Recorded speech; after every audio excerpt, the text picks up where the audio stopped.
this is a different era here, ladies and gentlemen. We're 2025. You got eBay, Craigslist, Facebook Marketplace, OfferUp. When you started this journey, you didn't have that except for that big, thick phone book to find out where the comic shops were. So did you enjoy that hunt a little bit more? Was it more satisfying back then compared to how you have to hunt now? Yeah. Yeah. In fact, I actually enjoyed it more back then.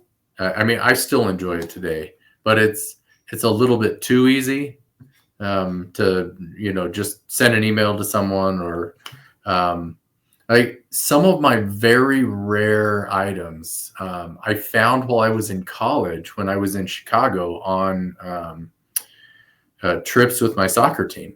Right. So we'd have an evening free and I would go to the comic book shop in Chicago, which, I'm in Colorado. That's where I was born and raised. But, being in college in Chicago, I'm like, this is a whole new realm of comic shops.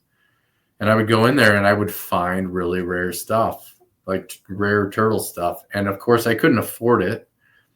So, I put it on the list of that's what I need. And, I'm talking like gobbledygooks, like some of my Turtle Mania silvers, like things like that I saw in those comic shops. So I always loved it. I always loved going in and seeing what they had. And I mean, let's be honest, that's what makes this reprint I did of #1 so incredible. The smell of the newsprint.